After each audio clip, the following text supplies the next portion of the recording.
Welcome all to Off the Cuff with Namrita. I'll start with a poetry that I wrote actually yesterday only regarding the topic we are going to talk about. बस हो गया मेरा वजूद मुझसे खो गया जिसका नाम जोड़ा था अपने नाम से उसने ही मेरे अस्तित्व को तोड़ दिया मुझे बेनाम तन्हा छोड़ दिया अब और नहीं कुछ खोने को अभिमान आत्मसम्मान अपनों का मान सब रिश्ते नाते मौन हुए इज्जत की खातिर बलि चढ़े बस हो गया मुझे नया सूरज उगाना है मुझे नया सूरज उगाना है एक नया सवेरा लाना है किरण किरण जमा कर अपना अस्तित्व फिर से बनाना है बचपन के नाम से एक नई पहचान से जिंदगी को गले लगाना है अब और नहीं बस और नहीं मुझे नया सूरज उगाना है. So yeah, it's I don't know if I've been able to sum up what DV survivors go through, but listeners, we will be talking about an organization that's doing impressive work in the Bay Area here. I think you all will know about Narika. It was founded in 1992, 31 years back. And Narika addresses the unmet needs of survivors of abuse by providing advocacy, support, information, and referrals within a culturally sensitive and linguistically diverse model. Narika has helped thousands of individuals put abuse and violence behind them and build a new life around them. And the person sitting beside me, I'm a huge admirer of her work. She's done tremendous work in our community. I would warmly want to welcome Shailaja Dixit on Off the Cuff. Shailaja. Thank you so much for inviting me today. It is my honor. Shailaja is the current Executive Director of Narika. तो शैलजा मैं ज़्यादा आपके बारे में बोलूँ आपने काफ़ी काम किया हुआ है आप ही बता दीजिए कि how did you start getting involved with DV survivors and this kind of work. Thank you. First of all, Namrita, that poem was it just moved, and I think it spoke to so many parts of what we will be talking about today.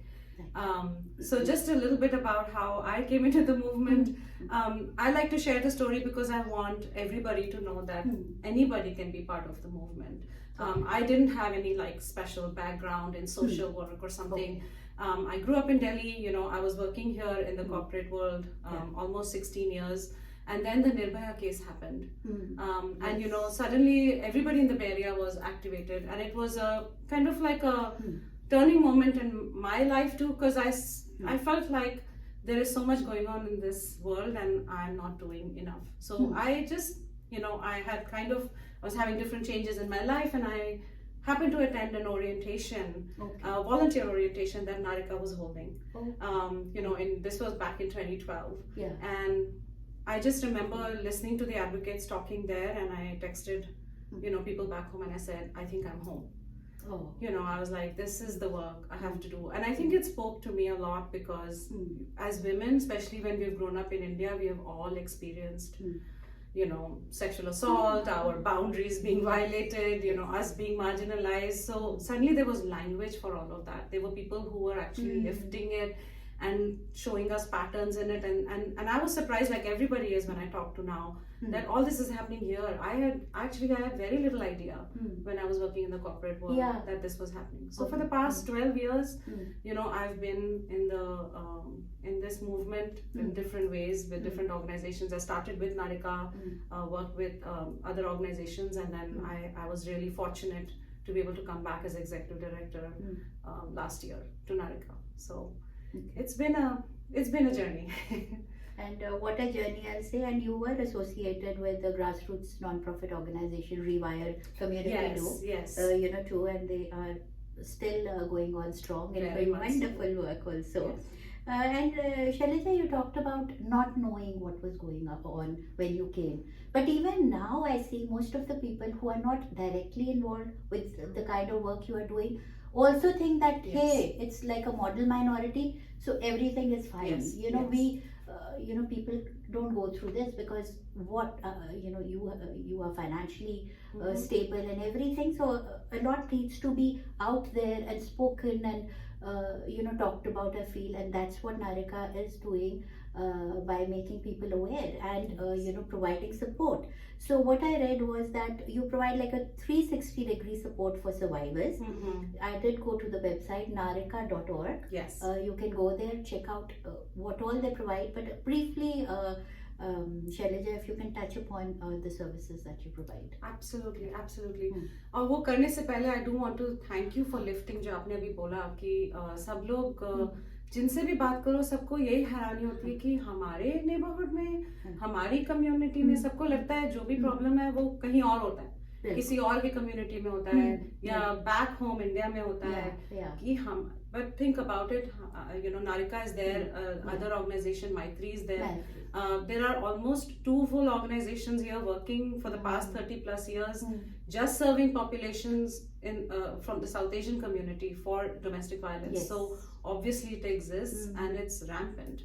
And it's something that all of us need to be really involved in and aware of. I mean, किसी भी कमरे में जाइए आप तो अगर आप पूछें आप किसी survivor को जानते हैं तो होगा कोई everybody is going to know somebody else. Yes, yes. So anyway, coming to Narika services, we do provide, as you were saying, we try to be the community for the survivor, not just provide services. So that's not the approach we take. Even when Narika was founded, there was this idea of, survivors lose their family many times. So how do we step in, keeping our professional boundaries, but how do we step in to provide more than just the service? So Narika has a confidential helpline that's answered live 9 a.m. to 5 p.m. The number is 1-800-215-7308. This is answered by trained advocates from 9 a.m. to 5 p.m. during the work days. After hours, if somebody leaves an urgent voice message, there is somebody generally monitoring it to see if somebody needs help. And then when somebody does come in and wants to receive services from us, we offer case management, we offer support groups. That's our HEAL program. That's for mental health. Because a lot of communities there's a lot of stress, there's a lot of grief, there's a lot of trauma. So we provide referrals to therapists. We provide support groups that do different things. Some are craft and arts oriented. Some are more, like Saheli Circle, where it's more of being with your community. Some are psychotherapeutic. That means there are therapists who are giving information on, parenting or co-parenting with an abusive partner, or how do you deal with grief. So that's a lot of our work around HEAL. We also have a SEED program, that's self-empowerment and economic development. That's our financial literacy and economic empowerment program. So that's been one of our longest running programs, in fact. And that's where we offer sessions that might be community-wide or for survivors only, that offer education on a variety of important issues such as computer literacy, checking your credit scores, how do you open a bank account, how do you manage your credit card, how do you apply for a credit card, what does budgeting look like, how do you build your savings. So just depending on where a survivor is and what they're needing, those sessions are offered. And then there is, of course, a lot of legal work that's done through in all of this, because pretty much everybody requires. When I would say, when you help some survivor understand their rights, they can make informed choices. So a lot of work that we are doing is actually providing information to say how are systems supporting you, and we try to get people, support and information through bilingual legal advocates who can understand the context in which they're talking, not just give information that's like 1 hour and you're out. And through all this, I think what we are trying to do is really build support in different ways, various ways, so that a person who's wanting to rebuild or have information can get exactly what they want. And I want to specify that when you call our helpline, you're not, there's no agenda to it. Like, we are not going to force you to do something. Everybody always talks about leaving. So if you call our confidential helpline, there is no expectation कि अब ये करना है. It's always, the question is always, आपको क्या चाहिए? हम आपकी मदद आप कैसे कर सकते हैं? And it's always confidential. So 2 things we are always asked. अगर हम आपका helpline पे phone करें, तो will you tell somebody? So I want to categorically say, if somebody calls our helpline and says, did so and so, even if it's your, sister, brother, even if it's the person who referred you to us, comes and says, did this person take help? Our standard answers is that we cannot confirm or deny. Okay. Because we will not give information. By law, we cannot give information. Yes, yes. Yeah, मुझे वही पूछना था कि when they call the helpline, what is your first action? So I guess you just answered it, that you just hear them out without any pressure, because I can only imagine how they pick up the phone and call in a situation that they are in must be so difficult. It is very, especially when you're calling for the first time, the amount of courage it has taken somebody to talk to somebody who you don't know on the other side of the line. You're somebody whose trust has been broken. You're for the first time perhaps about to tell somebody, you have no idea whether they'll believe you or not. You don't have much time. Maybe you're calling in the 20 minutes you have. You don't know how you're going to establish contact again. So I'll say that the important thing to know is आप police को report नहीं कर रहे हैं हमको phone करके. You are not making a report. There is no expectation कि अब आपको छोड़ना ही पड़ेगा. कि there are many people who choose not to leave, and that's the myth also, right? Like whatever your circumstances, absolutely, yes, that is the most important thing. Yeah. And I'm really grateful to also share that in second quarter of this year we were able to open our first transitional home. Yes, congratulations. Thank you. I feel like it's a drop in the ocean of what is needed. But at least it's a step forward. So we are really thankful to all our supporters, donors who make this possible. We opened our first transitional home in Alameda County. And this is not a shelter, it's a transitional home, which means, people so what does it provide for this? Yeah, so people who are rebuilding their lives, like we are able to support up to 2 families in the home. And then survivors, generally they're mothers with children. We are supporting them to think through to how do I get to a more stable situation. So build your savings, get mental health, stay in a place where you're provided for, so you are really focusing on getting a job, accessing longer term housing if possible, really rebuilding to say that I will rebuild my self-sufficiency skills. So that is a whole different approach than when we are giving advocacy on the phone, or somebody is a more mobile kind of a client.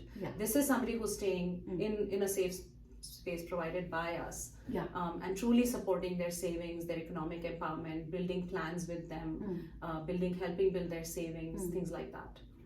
So, which is wonderful. And is there a time limit for them to be staying in the transition? Because it is a transition home. Yes. So we do, ideally, people think about the transitional home as like a 9-month stay or a 12-month stay. But really being trauma informed means we think through to what does the client mean. If it's somebody who's a recent immigrant, doesn't speak English, has just entered the country, वो 9 महीने में वो mom क्या achieve कर पाएंगे, So we have to be a little bit flexible too. Case to case, yes. So, but I would say 9 months is, if everything else being stable, we are hoping we can support in some way. But I think answer is it just depends on what I know what you're trying to say. Yes. And anyway, this is wonderful, and congratulations again. Like you're saying, every step counts. Yes. तो I think लोग सोचते नहीं हैं. I'm sorry to interrupt. No, go ahead. लोग सोचते नहीं हैं कि actually domestic violence और homelessness में कितना बड़ा intersection है. जब भी आप movies में भी देखिए, कोई भी situation देखिए, सबसे पहले औरत क्या बोलती है? मैं घर छोड़ के जा रही हूँ.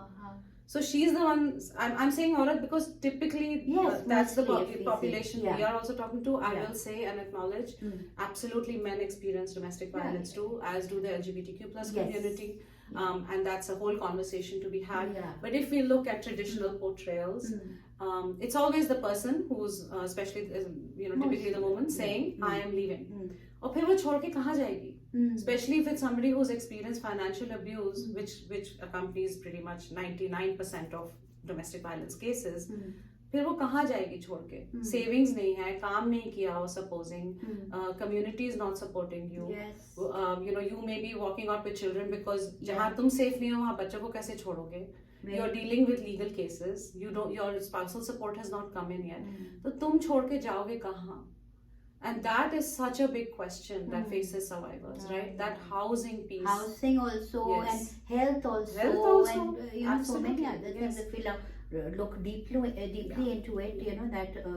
So I will just read the helpline again: 1-800-215-7308. You know, and look into the website narika.org. Yes. And you know, join the team, donate, volunteer. There are lots of opportunities. If you feel strongly about this cause, then do let them know. Also, Shailaja, you are here to talk about the upcoming gala. Yes. So tell us about when is it and how can people join that? Sure. So thank you first of all for giving this platform to talk about it. So our annual gala is actually a very significant part of our celebrations, because that's where we acknowledge and celebrate our year-long work. But it's also a very significant source of support for our survivors, because what we raise in the gala goes directly to supporting our survivors. And that is really, really important, because our services are free. And our services can only be free if we get enough from the community members. So really, you know, non-profits, somebody had once said non-profits exist on the kindness of the community around them. And I will say the community has been kind. After all, we've been in the community for 31 years now. So, you know, just continue that support. Our annual gala is going to be held on September 10th at 5:30 p.m. at the Hayes Mansion in San Jose. If you'd like to, you know more about it, you can write to gala@narika.org. You can also visit our website, that's narika.org, to find out about the tickets or how you can buy a table. If you can't do any of those, we'd just like to donate. You know, there you can go to our website and donate. But our gala is, you know, I think people find community there. Yes. You know, I'm hoping you are going to join us again this year. Thank you. You know, there's an energy there of people who care, who are showing up, and we also have, you know, Dunya Dance and Drum Company who are going to be performing. So I'm really excited about their performance, because you know, they bring such a mix of like bhangra and fusion music and dance and social justice. You know, our food is always wonderful. So it's I think it's an energizing evening where you can be in community with people and really, really contribute to something that's meaningful. You know, we truly, you know, depend on our annual gala for continuing our support for our survivors. So, you know, your participation means a lot. You showing up would mean a lot. And I think it means a lot for people to know, and for our advocates. Think about our advocates who are working every day. To see the community show up and support, it means a lot for us to feel encouraged to continue our work. So, you know, I'm hoping I'll see some more people come. I hope so you know, too. it's a pretty, you know, it's been happening. This is our 31st annual gala. Yeah. So excited about it. Absolutely. I hope you, you know, whoever wants to get involved joins, and it's all about hope and light and making connections and knowing more about the organization. Actually, that's the name. You know, our name, gala's name is like Tarang, an evening of light and hope. So you got it exactly. तो बिल्कुल आप जाइए, check कीजिए और अपनी tickets लीजिए. And I am so you know, I feel more gratified when I do this kind of a work, and I amplify organizations like Narika on the show, and I'm really happy to be a media partner with Narika for the upcoming. Thank you. We are so grateful for your support. नहीं, छोटी सी चीज है. And you know, one more thing I wanted to address was, because you know, I'm also in media, so any useful materials available online that people can read or watch, you know, that will shed light on this grave issue. And you know, like, I feel media should be you know, showcase TV responsibility. So do you know any shows or anything you want to talk about that? I know many shows where it's not shown. वो भी बता दीजिए, because me too. I see, you know, what are they showing? Yeah, I mean, pretty much every serial that you see, if you pick up movies, Hindi serials, things that are really popular. Those are like, you know, you're seeing. But I will say there are independent movies being made by, you know, especially women filmmakers, and those are not the most popular things that we want to go and see. But I think supporting those, you know, are like even some of the portrayals we saw, like Made in Heaven, that's right now so popular right now. You know, there are layered nuances over there. So I think there are attempts being made, but there has to be an effort from all of us to encourage. There's also Madhavi that's doing the rounds I think in the Bay Area too. That's an independent film. Correct. I'm trying to remember the other ones that I've seen. But these small movies come out and we don't go see them. Yeah. But they are powerful, and there are many of them being told by Bay Area producers and directors. Yes, so yeah. you know, we could, and I know you support a lot. Like I do try to bring these indie filmmakers, you know, on the show, and yeah, that's the only thing, they have to find audience to watch it, because I think that is more meaningful and impactful. Yes. And media is so powerful right now. What the heck? Every word, you know, everything is spread through media. Like what? I mean, imagine if you have followers or something, imagine the power you have in what post you've picked up from which organization and amplified. Like what you choose to do, forget about what anybody else is doing. What you choose to amplify makes a difference right away. There's always a survivor listening or watching. Yes. And you know, and it's always good for somebody to know, oh, this is an ally, this is a person who's safe, this is a person who believe me. Yeah. Because the first thing they're being told is, कोई believe नहीं करेगा तुम्हें. तुम बाहर जाके बताओगे तो कोई believe नहीं करेगा. Yes. सब तुमको, कोई तुम्हें support नहीं करेगा. So the more we support, you know, amplify posts, amplify shows, amplify, you know, education, knowledge. So, you know, of course, Narika's website is there. We have resources there. There is hotline.org that gives a lot of information. There is National Network to End Domestic Violence. That website has a lot of. So one way you can support somebody is give them information in a safe way that shows them what they're dealing with. Because somebody, you know, people, कई बार लोगों को लग रहा होता है कि कुछ तो गड़बड़ है, लेकिन उसका पैटर्न और लैंग्वेज नहीं समझ में आ रहा होता है. Very true, very true. And if we have so much knowledge on our hands, and you know, if you can in a safe way give somebody something. Or I don't know about our culture, or you know, especially our generation, we you know, come with so much of baggage that we can't even sometimes be aware of that this is also violence, because like I said, abuse entails a lot of things now, not just physical abuse. And especially about media, you know, you get more, if you read more and you get the right information, at least you're able to you know, point at a microaggression, which is so important, because we miss those signs completely. You are so right in what you're saying. You know, जब कोई मारता है तो वो तो identify हो जाता है, right? But the emotional abuse, the verbal abuse, जो, you know, feeling like being sandpapered every day, the insults, the financial abuse, there is spiritual abuse, like if you're not allowed to practice what brings you comfort. There is legal abuse, especially Bay Area में, you know, where we are an immigrant community, passport छुपा देंगे, या तुमको transnational abandonment is there, that's a huge you know, or you'll be threatened that you'll be dropped back home, your children will be here, or we will not renew your green card, we won't get you your green card. There's so much legal abuse that goes on. So there's so many ways, you know, and financial abuse, oh my gosh, if you're being forced to work, if you're not being allowed to work, you know, if you are working but you don't have access to your income, you won't believe that happens, you know. So I just want to say this affects everybody. ऐसा नहीं है कि जो पढ़े लिखे नहीं है. वो जो myth जो है ना, no, it's everywhere. It's in every affluent community. It's in every non-affluent community.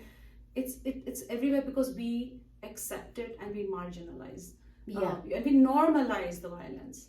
Absolutely. You know, so I will, you know, as very quickly say, every survivor at some point has a point जहाँ हमको लगा ये ठीक नहीं हो रहा है. I feel अगर बात करें तो, and somebody in their life has most likely, I will say, normalized it and said, ऐसा ही होता है, ऐसा ही होता है, या एडजस्ट कर लो. नहीं, हमारे अपने में मैं क्या बता रही हूँ, like parents have said that's okay, अगर कुछ हो भी गया तो क्या हो गया, एडजस्ट कर लो, या तुमने क्या किया, इट्स अ वेरी नॉर्मल, या लोग क्या कहेंगे अगर तुम, so there are a lot of you know, signs that but you know, it's in the end it's just you and it's your life, and you have to decide what needs to be done, and as a bystander and a community member, we have so much power.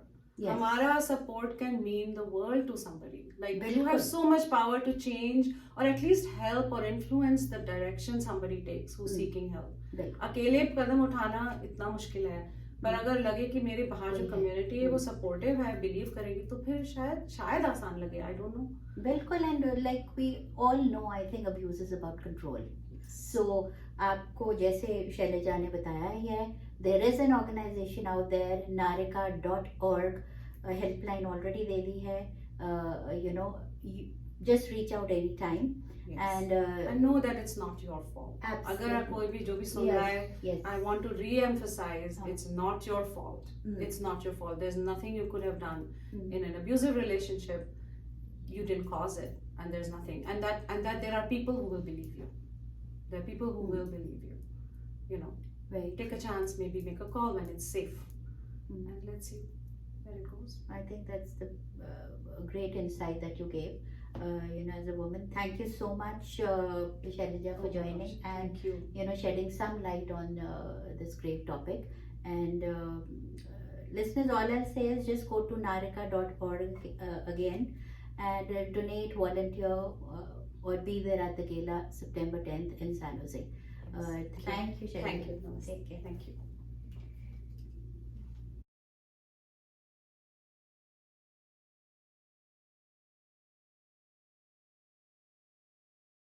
Shosha is a creative Indian restaurant located in the heart of Silicon Valley.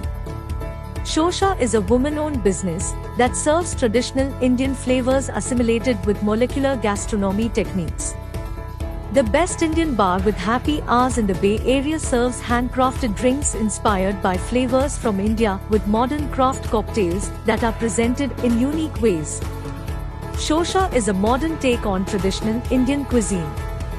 We specialize in corporate luncheon, anniversary celebrations, birthday parties, and catering. Do check us out for a memorable modern Indian dining experience. Shosha is located at 141 South Murphy Avenue in Sunnyvale, California.